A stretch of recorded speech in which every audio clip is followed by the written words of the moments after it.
ভোগান্তির আরেক নাম গাজীপুরের কোনাবাড়ি নরসিংহপুর সড়ক। অভিযোগ, মেয়র এমপি দ্বন্দ্বে দীর্ঘদিন বন্ধ সড়কের উন্নয়ন কাজ।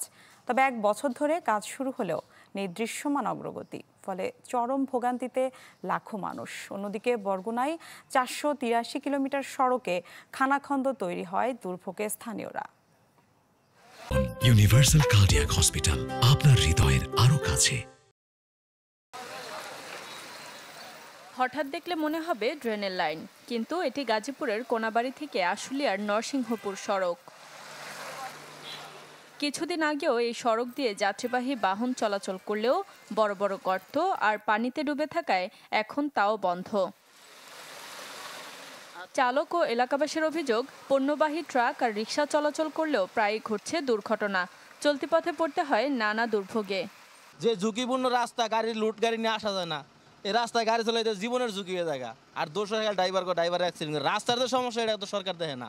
আমরা শুনেছি এই রাস্তাটার জন্য অনেক টাকা বরাদ্দ আসছে, কিন্তু তারপরেও অদৃশ্য কারণে রাস্তাটা হয় নাই। যদিও সিটি কর্পোরেশনের দাবি, সমস্যা নিরসনে এরই মধ্যে পরিকল্পনা নেওয়া হয়েছে। রাস্তার অবস্থাটাও খারাপ, আমরা কিছুটা চেষ্টা করছি চলমান রাখার। আপনাদের প্রতি একটা অনুরোধ রাখি, যে এই রাস্তার কাজের মানটা যাতে ভালো হয়, আপনারা সবসময় চলাচল করেন। বিভিন্ন অংশে মাটি কেটে বালু ভরাট করা হচ্ছে এবং গাইডওয়ালের কার্যক্রম চলমান রয়েছে।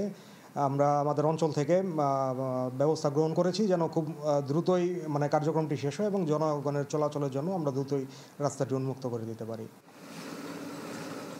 পানি না থাকলেও ভাঙাচোরা সড়ক পার হতেই দুর্ভোগের শেষ নেই। এটি বরগুনার তালতলী উপজেলার সাথে ঢাকায় যোগাযোগের একমাত্র পথ। শুধু একটি দুটি সড়ক নয়, জেলার 483 কিলোমিটার সড়ক এখন চলাচলের অনুপযোগী। সম্প্রতি 1 বছর আগে রাস্তাটার কিছুটা সংস্কার হয়েছে, কিন্তু যারা এই রাস্তাটির কাজ করেছে তারা ভালোভাবে এটার সংস্কার করে নাই। ক্লিয়ার করার পরই লগি রাস্তার ওই খোয়া উঠতে যাওয়া ধরছে। এখন তো বড় বড় গাতা হয়েছে, চলাচলে খুবই কষ্ট। নলি থেকে বরগুনা পর্যন্ত রাস্তার অবস্থা দেখলে মানুষের করুণ কান্না আসে। এলজিইডির দাবি, পর্যাপ্ত বরাদ্দ না থাকায় সব সড়ক একসাথে সংস্কার করা সম্ভব হচ্ছে না। চাহিদার বিপরীতে টাকার বরাদ্দ আসলে যেহেতু অনেক কম, যে কারণে আমাদেরকে অনেক বাছাই করে অতি প্রয়োজনীয় যে রাস্তাগুলো সেগুলো থেকে ফোকাস করতে হয় এবং সেই রাস্তাগুলোই আমরা এস্টিমেট করতে হয় আর কি। কিন্তু বরাদ্দ স্বল্পতার কারণে সকল রাস্তা আমরা একই সাথে ম্যাট্রিক্স আনতে পারি না আর কি। স্থানীয় সরকার প্রকৌশল অধিদপ্তরের অধীনে বরগুনা জেলায় কাঁচা পাকা সড়ক রয়েছে 6393 কিলোমিটার।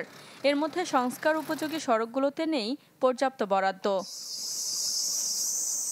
শারমিন মাহমুদ, চ্যানেল 24।